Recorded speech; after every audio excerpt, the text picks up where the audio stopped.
Shalom Uvracha.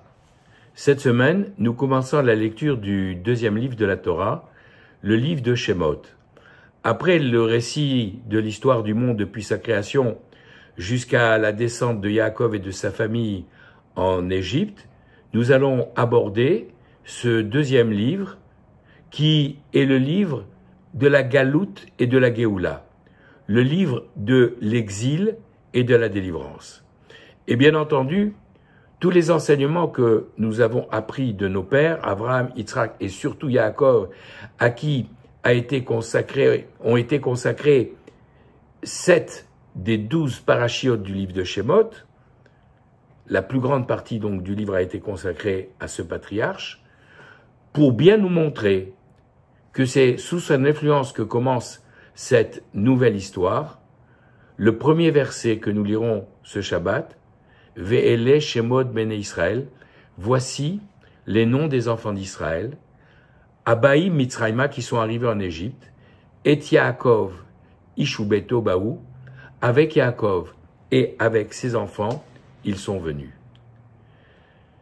En fait, dans ce verset, le mot Abaïm que vous voyez ici, ce sont les lettres du message qu'a voulu révéler Yaakov à ses enfants la semaine dernière quand il les a réunis, mais Akadosh Baruch Hu ne l'a pas laissé faire, la Shrina l'a quitté, et au lieu de leur révéler ce secret-là, il leur a simplement accordé à chacun sa bénédiction.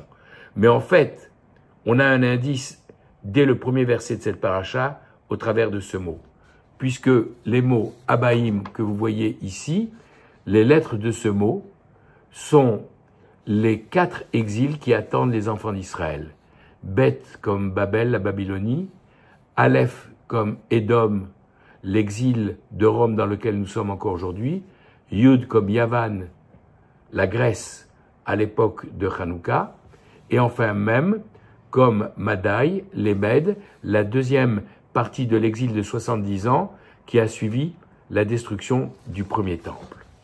En fait, c'est ce secret que Yaakov voulait révéler à sa descendance. Les Galotes et Ketz leur dévoilaient la fin de cet exil, et Ketz, en réalité, valeur numérique 190, c'était les années qui s'étaient déjà écoulées sur les 400 ans qui avaient été annoncés à Avraham Avinu, et donc il ne reste plus, à partir de l'arrivée de Yaakov en Israël, que 210 années à vivre avant de vivre les événements de la sortie d'Égypte et du don de la Torah. Toujours est-il que, puisque dès le début de ce livre, tout est placé sous le signe de Yaakov, nous devons comprendre les leçons qu'il nous a données non seulement pour sa génération, pour ses enfants, mais pour toutes les générations, y compris la nôtre. Je vais commencer par vous raconter une petite histoire tirée de ce livre, Drasha Lechol Doresh. Et dans ce livre, on nous raconte l'histoire de chaque juif qui, le vendredi, veut, en l'honneur de Shabbat et aussi pour Shalom Bayit, pour faire plaisir à sa femme, va chez un marchand de fleurs pour trouver un beau bouquet. Alors il hésite, est-ce que cette semaine je prends des roses ou peut-être des pivoines? Non, et s'il y avait des tulipes? Et quelle couleur? Orange, rouge, blanche? Est-ce qu'on imaginerait l'ombre d'un instant, notre charmant juif en train de terminer ses achats de Shabbat, en train de dire, tiens, je vais acheter à ma femme un beau buisson, des ronces, des épines. Il viendrait à l'idée de personne de faire une telle chose, et encore moins à un marchand de fleurs de proposer de telles choses. Et pourtant, cette histoire, elle illustre ce qui va se passer quand Moshe, qui va naître au début de cette paracha et qui va nous accompagner jusqu'à la fin de la Torah, à l'exception d'une seule paracha, la paracha Tetzavé, où son nom sera effacé parce qu'il aura mis sa personne en jeu au moment de la faute du veau d'or et pour faire pardonner cette faute au peuple juif, il aurait été prêt à se sacrifier. Dieu a dit, bon, puisque tu as dit que ton nom sera effacé de ce livre, je vais au moins l'effacer d'une paracha. Mais Moshe Rabbeinu, qui naît au début de cette paracha, jusqu'au terme Vezot Abracha de la Torah, il sera là toutes les semaines avec nous. Mais il faudra attendre qu'il atteigne l'âge de 80 ans, après une enfance passée au palais du Pharaon, après un exil chez Midian, dans le pays où il trouvera sa femme, où il vivra, il commencera à avoir des enfants, pour qu'un jour, alors qu'il est en train de faire paître les troupeaux de son beau-père Yitro, il voit un buisson sur le mont Sinaï en train de brûler, mais sans se consumer. Il y a des flammes. Tout le monde connaît cet épisode. Et lorsque Hachem se révèle à Moshe et il lui annonce la mission qu'il attend d'aller libérer les enfants d'Israël, Moshe dit « D'accord, voilà, tu m'envoies auprès d'eux en me demandant de leur dire que le Dieu de vos pères m'a envoyé pour vous. » Et bien, ils vont me dire « Mais quel est son nom? Et qu'est-ce que je vais lui répondre ?» Alors d'abord, c'est une drôle de question, parce que naturellement, le peuple juif connaît le nom de Dieu depuis longtemps, que ce soit El Shaddai, le Dieu Tout-Puissant, ou Yud Kevavke, le nom avec lequel il s'est aussi révélé à Avraham, Yitzhak et Yaakov. Donc, quelle est cette drôle de question? Mais pourtant, Dieu ne le repousse pas de la main, et quand Moshe lui dit quel est son nom, qu'est-ce que je vais leur dire? Écoutez bien la réponse. Akadosh Baruch Hu dit à Moshe, dis-leur, ayez Asher ayez, je serai celui qui sera. Rashi nous explique, en fait, ça veut dire, je serai avec eux dans les autres exils qui les attendent, confère ce que j'ai expliqué avec le mot Abaïm, comme j'ai été avec eux dans cet exil d'Égypte qui est la mère de tous les exils. Et toujours Rashi de nous dire, mais comment? Ça suffit pas que déjà ils soient écrasés par cet exil, que déjà tu veux leur annoncer les exils à venir? Et Dieu lui dit, oui, tu as raison. Dis-leur, ayez, celui qui sera toujours en permanence avec vous, sera avec vous, sans faire référence à trop de choses. Et pour comprendre cela, il suffit de se rappeler de ce que dit la fin de ce passage, quand Hachem dit « Zeh Shemi Leolam », ça c'est mon nom pour l'éternité, « Vezeh Zichi Ledor Dor », et ça c'est la manière dont on me prononce, dont on m'évoque dans toutes les générations. En fait, dans cette phrase, on nous indique, d'après le commentaire de Rashi, que le nom de Dieu Yud Kevavke, on n'a pas le droit de le prononcer comme il est écrit. Au lieu de lire Yud Kevavke avec les voyelles que vous connaissez, on lit Amonai.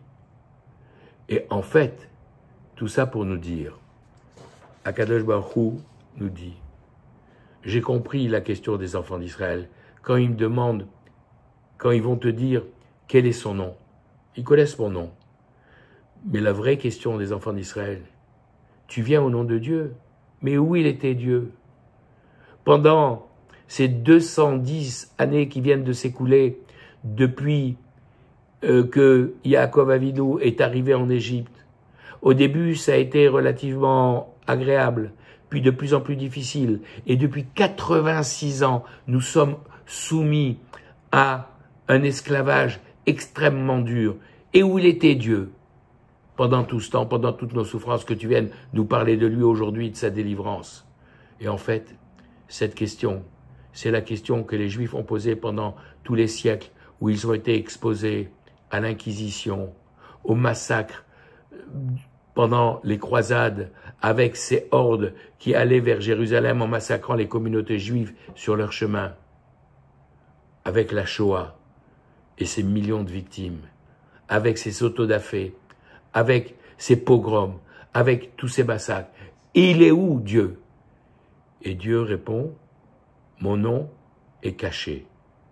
Quelquefois, je ne suis pas visible. Mon nom Yudke Vavke, qui est la tribu de miséricorde, quelquefois il est en retrait. Mais comme le dira le prophète Isaïe, Imo Anochi Betsara, je suis toujours avec le peuple juif, même quand il est dans le malheur.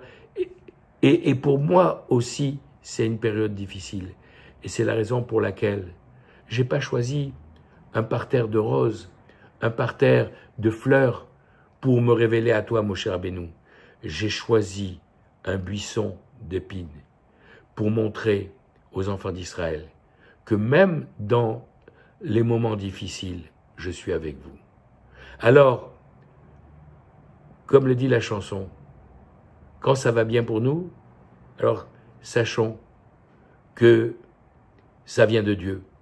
Et même quand ça vient pas bien, sachons que c'est aussi de Dieu que ça vient, puisque tout vient de lui. Mais sachons également, puisque ça vient de lui, c'est forcément bien, mais si on n'est pas capable de le voir à un instant donné. Alors, pour avoir la force de traverser ces différents exils, et entre autres, celui d'Égypte et ceux qui ont suivi, rappelons-nous les leçons de Yaakov, celles dont on a parlé la semaine dernière, en disant dans mon nom Israël, il y a Ve'el Shaddai Yiten Lachem Rachamim, ce sont les initiales des mots, et que Dieu fasse que vous trouviez grâce, miséricorde. C'est la phrase que l'on doit réciter quand on passe la porte de sa maison et qu'on embrasse la mezouza. Et aujourd'hui, je voudrais, au moment où on parle de cette sortie de l'exil qu'on attend tellement d'un moment à l'autre, vous rappeler la dernière leçon que nous a donnée Yaakov Avinu, notre ancêtre, avant les bénédictions. Rappelons-nous, lorsqu'il a demandé à son fils Yosef de prendre les dispositions nécessaires pour l'enterrer dans le caveau de Marpella, il l'a fait jurer. Et après, comme le dit le verset, Vaishtachu Israël, Yaakov Avinu s'est prosterné, et donc, al Rosh Hamita, il s'inclina vers le chevet du lit. Et Rashi, sur place, là-bas, nous a expliqué que ça voulait dire que la Shrina se trouvait au-dessus de la tête du malade. Akadosh Baruch Hu, il se trouve au-dessus de notre tête. Qu'est-ce que ça veut dire? Alors, la manière la plus simple de répondre, c'est de dire, rappelons-nous, quand il y a eu un des premiers malades de l'histoire, c'était Ishmaël.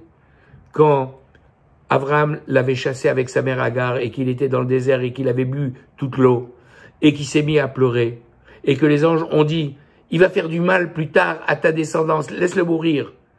Et Dieu a dit, aujourd'hui, il est coupable ou pas? Aujourd'hui, non, ce n'est qu'un enfant. Alors je vais le juger pour ce qu'il est aujourd'hui et je vais le laisser vivre et je vais indiquer à sa mère où il y a un puits pour qu'elle puisse désaltérer son enfant. Toujours est-il qu'on apprend de cet épisode que c'est la prière du malade que Dieu entend plus que toute autre prière. Et c'est la raison pour laquelle, dans le sens le plus simple, on peut dire que la Shrina, elle se trouve au-dessus de la tête du malade pour être à côté de sa bouche et pour entendre la prière du malade en direct. Mais il y a une autre explication beaucoup plus élevée, celle du Harizal que je voudrais partager avec vous. Il s'appuie sur un verset qui se trouve dans le chapitre 41, le verset 4 de Teilim, qui dit « Hachem Isadenu » l'Éternel le soutiendra, al Eres Devai, sur son lit de douleur. Kol bishkavo, toute sa couche, afarta, tu vas la retourner, becholio, au moment de sa maladie. Ce verset, en réalité, nous montre qu'au moment de la maladie, Akadosh Baruch Hu est là, près du malade pour le soutenir. Mais c'est dit dans les termes suivants, Eres Devai. Mais quel est le rapport avec la deuxième partie du verset qui nous dit que toute sa couche, il faut la retourner? On ne voit pas le rapport. Et le Harizal de nous dire, regardez, son lit de douleur, c'est Eres Devai. En fait, Devai, souffrance, si vous lisez à l'envers Yud Vav Dalet, ça devient Yud. Et Eres, si vous modifiez l'ordre des lettres, vous arrivez à Esser. Ça veut dire que nous avons là, dans ce mot, le Yud et Esser, 10 écrit par la lettre Yud ou par le chiffre Esser, qui a été renversé. Ça veut dire quoi? En fait, pour comprendre cela, il suffit de rappeler que l'homme a été créé à l'image de Dieu. L'image de Dieu, Yud Ke Vav Ke, normalement c'est un E, mais pour pas écrire le nom de Dieu en vain, je l'ai remplacé le E par un Kouf, mais vous avez compris ce dont il s'agit. Le Yud, la première lettre, la petite lettre, un peu ronde, c'est le symbole de la tête. Et qui correspond avec la pointe qui est au-dessus, qu'étère la couronne, à la sagesse, Chochma, comme on le dit dans le chant de Rabbi Shimon Bar Yochai, Yud Chochma. Le He, c'est la Bina, l'intelligence. Le Vav, dans la valeur numérique, c'est 6. Ce sont les 6 sphirotes intermédiaires. Chesed, Gvura, Tiferet, Netzar, Od Yesod. Et enfin, le He final, la Malchut. Toujours est-il que Dieu, qui a créé l'homme à son image, avec ses différentes sphirotes, il l'a mis en place de la manière suivante. En quelque sorte, le Yud, il l'a mis en haut, il l'a mis comme la tête, le Vav, c'est le corps, et de part et d'autre, il y a les deux He, un qui symbolise les 5 doigts de la main, puisque c'est la valeur numérique de He, et les 5 doigts de l'autre main de l'autre côté. Quand l'homme est en position normale, sa tête est en haut, et le He, de chaque côté du corps, on a le nom de Yud Ke Vav Ke. Quand l'homme, pour quelque raison que ce soit, il porte atteinte au Yud, la première lettre du nom divin, celle qui correspond à la Chochma, à la sagesse, au Keter, à la couronne, alors la tête chute, tout est renversé. Et c'est ce qu'on expliquait tout à l'heure, le Yud, il devient Devai, il devient souffrance. Le Yud qui valait 10, il devient Eres, le lit de la souffrance. Et pour vous montrer ce qu'il convient de faire, je vais vous raconter une histoire qui est rapportée dans la Gemara Brachot. Nous connaissons le sage, Rabbi Hanina ben Dosa, qui était célèbre pour les miracles qu'il accomplissait. Par exemple, un vendredi, sa fille, qui vivait comme lui dans le plus grand dénuement, lui dit « Papa, pour ce Shabbat, on n'a pas une goutte d'huile à la maison pour allumer les lumières de Shabbat. Comment fait-on » Il a demandé « Mais qu'est-ce que tu as ?» Il a dit « Ben, j'ai du vinaigre, c'est tout ce qui me reste. » Eh bien, allume avec le vinaigre. « Mais papa, tu sais très bien que le vinaigre ne brûle pas. » Celui qui a dit à l'huile de brûler, dira au vinaigre de brûler. Et effectivement, ces veilleuses de Shabbat faites avec du vinaigre ont brûlé ce jour-là. Toujours est-il que ce Rav, un jour, a décidé de partir étudier auprès du plus grand maître de sa génération, Rabbi Yochanan ben Zakkai. Et Rabbi Yochanan ben Zakkai, donc, appréciait la présence de cet élève tellement célèbre. Et un jour, le fils de Rabbi Yochanan ben Zakkai est tombé malade. Il lui a dit « Hanina, mon fils, je t'en prie, prie pour mon fils qui est malade pour qu'il retrouve la guérison. » Et à l'époque, les maladies pouvaient avoir un caractère très grave.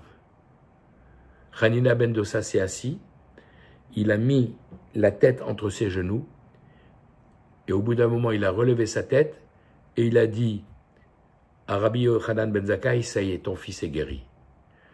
Rabbi Yochanan ben Zakkai est rentré à la maison, sa mère lui a dit, effectivement, notre fils est guéri. Il lui a raconté ce qui s'était passé, et la mère lui a dit, mais quoi, tu es en train de me dire que Rabbi Hanina ben Dossa, ton élève, est plus grand que toi? Et avec sa psychologie, Rabbi Yochanan ben Zakkai lui a répondu, non, pas du tout. Mais je vais t'expliquer. Moi, je suis le prince de la génération. Je suis le président de l'Académie talmudique.